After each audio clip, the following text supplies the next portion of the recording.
Hello everyone, welcome back to the channel. My name is Noble, as you all know. It has been a long time since I've done one of these in-depth player interviews, mainly because I've been busy and life has been crazy. But guys, I have another buddy of mine from the SWTOR server. It is Alan Rails, mainly does healing on Mercenary, which is what a lot of you guys have been asking about for the last month and a half. So Alan, welcome to the channel, dude. Oh dude, thanks for having me, man. Yeah, no problem. So, when did you start Merc Healing? Like that's kind of a thing that, I mean, honestly, before I started playing Sork, all I did was Merc Heal, up until 3.0, and then I stopped, but, Yeah, I started playing Merc Heals way back when I started playing this game. It was probably my second character that I really mained. I played Operative Heals, and then I switched to Merc Heals sometime in 1.0. Way back when Merc Heals was not very good and you can only put Culto Shell on one person. Mostly because I saw this, I put on Bastion and I saw this dude in Ham MVP, which is the best guild on the server at the time, this dude Dump Trucks, and he was just crushing it and was the only Merc healer playing ranked at the time, and I was like, that guy's cool as fuck. I want to do what that guy's doing. Yeah. And so I made a Merc and I was like, cool, that's what I'm gonna do. I'm gonna learn how to heal on the Merc, and yeah, I've been playing it since then, through all of the struggles. Yeah. But now in 6.0 we're in a much better place. Yeah, no, Merc has had its ups and downs, whether it be DPS or heals throughout, just the entire lifespan of the game. So you mentioned that Merc is in a good spot right now with 6.0. Is that because of the extra rocket out or any other little minute changes they made to make it more viable? Because I hear, and correct me if I'm wrong, is it the burst right now that's the best in the game for healing? Wait, sorry, rephrase that again. Is what the best burst, in the game? The burst healing. Yes and no. Right now, healing in general is underpowered compared to what it was in 5.0. Whether or not that's intended, it's much weaker compared to DPS than it was. We've done a lot of testing. Essentially, 1-to-1, DPS way outdoes heals at this point. But burst healing is super important right now, but still so is AoE, because what you're seeing is that these cleave classes have more burst than they did before. So you need to be able to do both, essentially. And the things that have made Merc better, the double rocket out is nice. That is a really nice thing to have. I don't think it's game changing, but it's definitely a buff. The things that really made it better are, one, the rearrangement of talents that you can take now allows you to take pretty much all of the talents that you needed before that you had to choose between. You can now take, as a Merc healer, your shield interrupt immunity, your shield CD refresh on taking damage. You can take double power surge, which is 2 instacasts in a row. You can take your supercharged interrupt immunity, mobile progressive scan, and trauma regulators, which is your heal on your shield. You can take all of those now, and before you couldn't. And that is really where what makes it so much better, because now you have so much interrupt immunity, as well as you still maintain the mobility of the mobile progressive scan. Yeah. So that, coupled with the 2 new tacticals that it has for healing, are really great. The first being more of the single target mobility one, and that's a tactical that allows for rapid scan to be cast while moving, and it also buffs rapid scan by 10%. That being your main heal is pretty strong. The second one being the tactical rocket fuel vapors that grants a stack of supercharge for everybody hit by your Colta missile, and grants a heal when you activate supercharged gas, which is geared right now at 306 with no augments, 10 to 14k heal, AoE, everyone around you, but it increases the cooldown of your Colta missile. That one is really great in cleave. The other one is really great for single target. the combination of those things have really brought Merc up quite a bit. I think that Merc and Sork are on par with each other at this point. I think Sork still has a lot of strength, but I do think that Operative is lacking behind in the sense that they don't have a lot of burst healing. They're still, I think, have the highest HPS potential, but lack burst healing. Yeah, and especially when in a scene right now where solo ranked is more played than grouped, that hard stun, swap and then burst is huge, especially when you have to react quickly. So what a lot of the viewers have been asking, and they asked us regarding pretty much every spec of every class, and it comes to surviving. And as much as I know about Merc, I'm not great at it anymore. I'd love to go back to it at some point, but a lot of people have been having trouble getting heals off in ranked or even in regs, and I tell them, hey, you have these interrupt immunity things that you can take, but I'm not completely familiar with them anymore.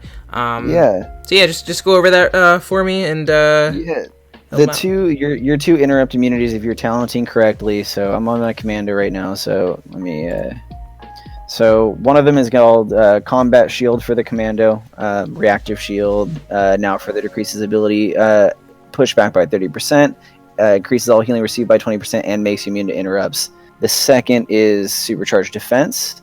Activating Supercharged Cell increases your defense chance by 15% and grants immunity to interrupts for 8 seconds.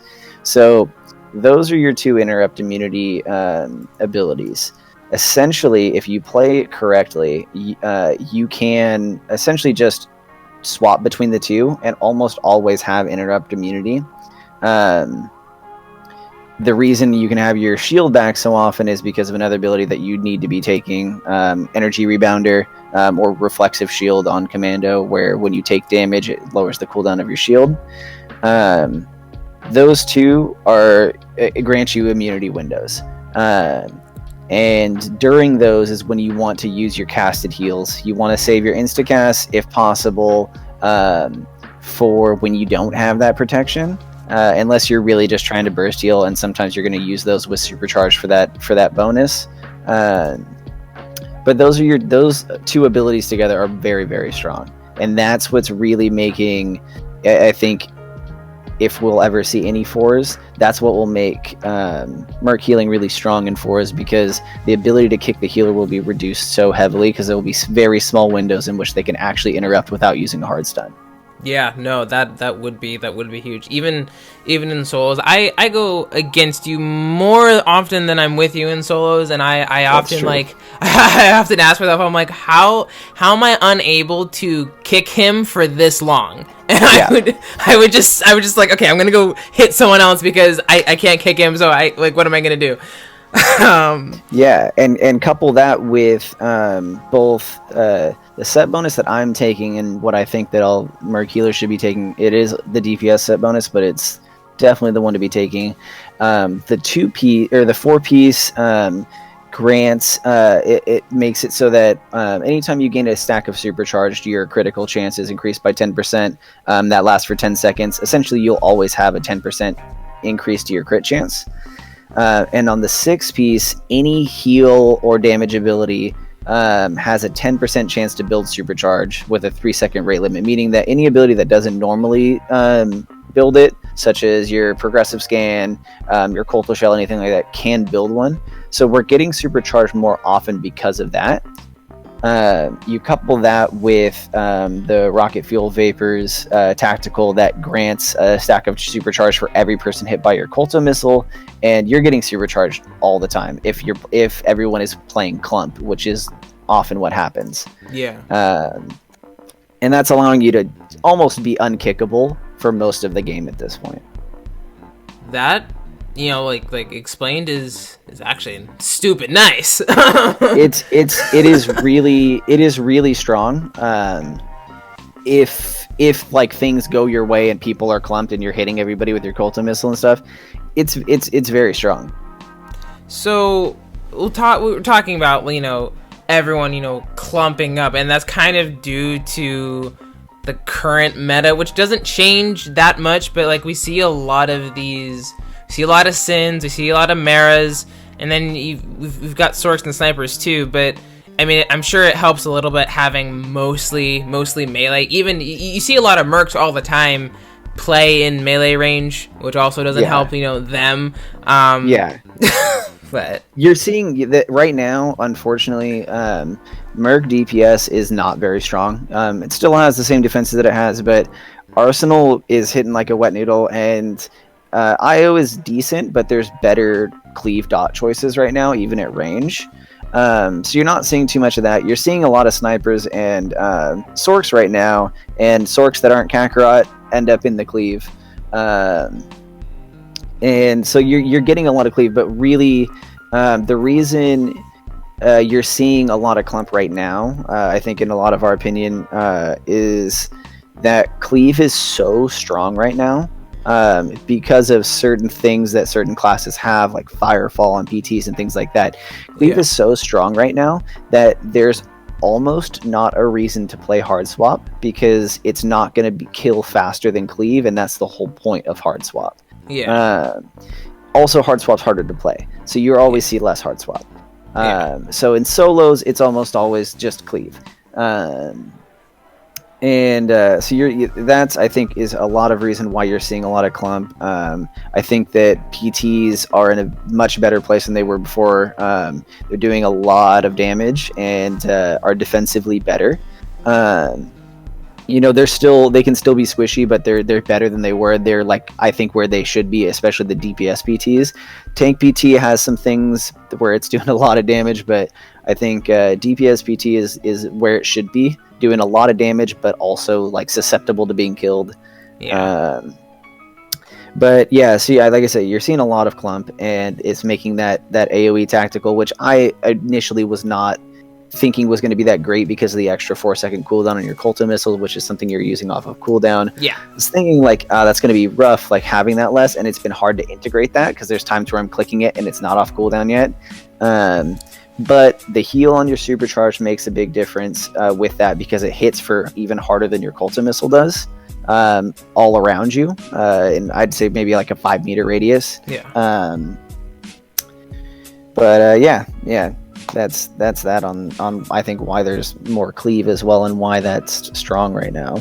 So we got two things, and we'll try to hit them pretty quickly. But you mentioned getting the DPS set bonus and not the heal set bonus. Is there any particular scenario? So like, let's say in a world where 4s are popping, would you then potentially switch to a healing set bonus? No, because the healing set bonus for Merc Commando is really bad. The 4-piece gives you an instant cast on your battle res, which you can't use. And the 6-piece is a heal on your Chafe Flare. That's like, I kid you not, it's like 3 to 5k. It's like not. That's like on a 45-second cooldown. It's a really bad set. So those are more like PvE set bonuses, if you will. But even then, I doubt that any like top tier PvE player is taking that as a Merc Healer. You know, interesting. Like, it's just a really bad set. No, I haven't even messed with it. Because I've been, I told the channel I'm only gonna main Sork, but Merc is my only class with like Valor 100, because I started with it, so I'm probably gonna go back and maybe you should give it a try, man. A second. So aside from that, let's quickly talk about the Vanguard PT damage. DPS is fine. We'll leave it alone. But we've seen tanks, especially, Jags, do some stupid numbers in tank. Do you think that's too much, or will everyone eventually just learn how to either play around it, play against it, or bring up the level of their own play to match? Well, I think right now, honestly, I think with because that was really coming from the right price set bonus, which essentially was anytime they take damage, they were getting cooldown reduction on their explosive fuel. There was no rate limit on that whatsoever. Within power, like anytime they pop power yield, they it was reduced, and Jags was getting like explosive fuel like 4 times in a power yield. It was ridiculous. Now, though, they put a rate limit on that. And from the games yesterday of with Jags and Junkbrain both PT tanking, they were still doing damage, but it was like normal Jags damage where he always did a lot, not an outrageous amount. So I really think the change to that set bonus, in my opinion, I think fixed what the issue was. I really think that it was that explosive fuel coming back too often. I think only time will tell when we're all ogged and everything like that. But I think that was the real problem. It was like they were just getting explosive fuel way too often. And I think now you'll see a lot shield killed people, right? What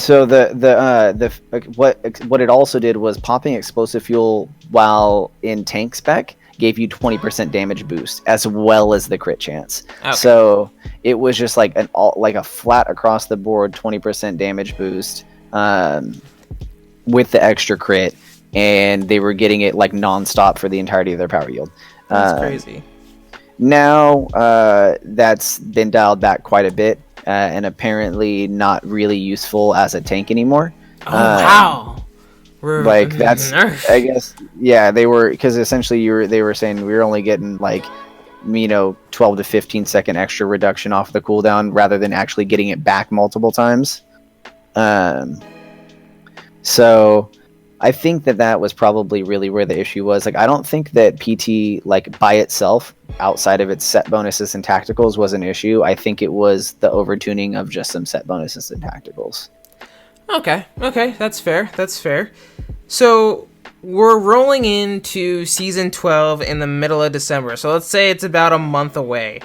What in your mind would, I would say, encourage people to queue fours? Because I think we all get the frustration of being on like a tear in terms of winning a lot of games and climbing to that whatever respective tier you're trying to climb to, and then you get that one guy. So sometimes I've been the guy, I'll be honest, but like you get that one guy who honestly loses the match for you, and when you don't have a lot of teams coming together and say, hey, we're queuing, let's queue, in order to keep you playing the game and not quitting, souls is your best bet.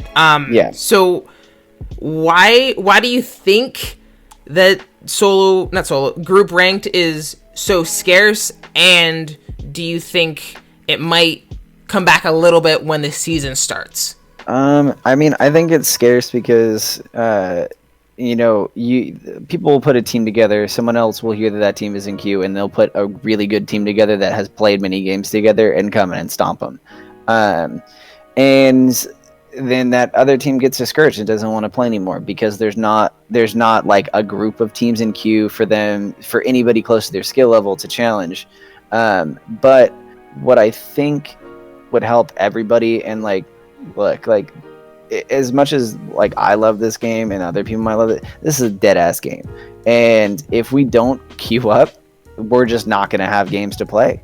And I really think that people need to, as silly as it sounds and like cliche as it sounds, is like stop sweating your rating, start queuing some games, and get some reps under. And if you're interested in practicing or something like that, and you like really do care about like the rating and stuff like that, message some of the teams that play and ask to do challenges. I feel like we're always down to do challenges in-house, and we try and make balanced teams against each other. Yeah.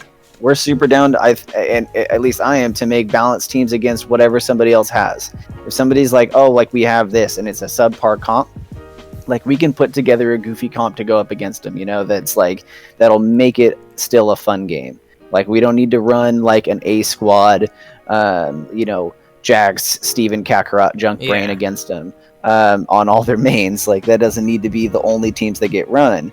So I think, if people want to play them, I think they just need to queue up. They need to look for players that you play well with in solos if you don't know some people, and see if they want to group up and do some things. Like, just care less about your rating because there's like 15 people. So Yeah. like the rating is whatever. It means nothing in an elo system that doesn't have a population. It's all like the past like however many seasons have all been who can play the system better, not who can play the game better. Yeah, who can play the most games. Yeah, who can play the most games or play them at the right time against the right people, not actually be the best at the game. So just stop. My best advice is don't care about your rating. Just get in the queue and play. I think that those of us that do play a lot need to be better about being chill to some new people. But I also think that people need to be, when someone is being like reaching out and giving you advice, be receptive. Yeah. About, you know, if you make a mistake on these cooldowns that or something like that, you know, listen. Like if your healer's like, hey, save your ED until later, listen to your healer. Like save your ED until a little bit later, give us a chance to heal you. Things like that. But yeah, I just say just queue up, man. Like play the games, because if not, there's not going to be any games to play.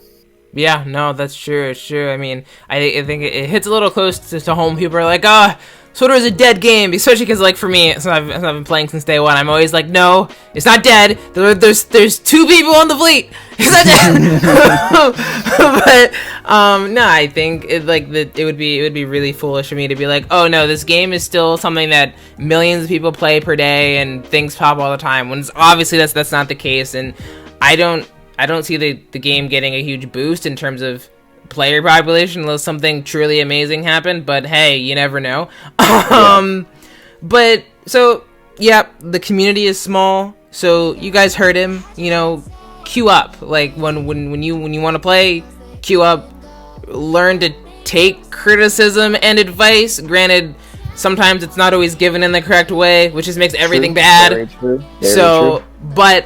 but it's difficult. So that's why I try to do here on the channel. I try to get people in here who I know are way better than me and way better than the majority of the people that play. And if you guys take, you know, what Alan says to heart, especially for those of you who are Mercs and Merc healers especially, like I'm sure eventually when I start playing Merc, I'll have a guide, which I'll probably get from Alan. So it will actually be Alan's guide. Anyway, like when all that stuff's out, you know, learn from that. But if you want to go back and re-listen to this, rewatch it, go do it, because there's a lot of good stuff in here. So if you want to stay alive more, you know, not only kite, but take the utilities and use them in the way that Alan has pointed out.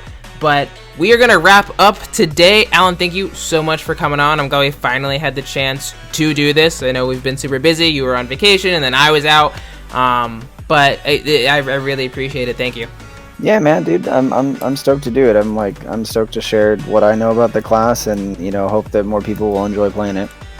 All right, guys, thank you all for listening and watching. You can catch us on SWTOR. That's pretty much where we play now. But anyway, guys, peace.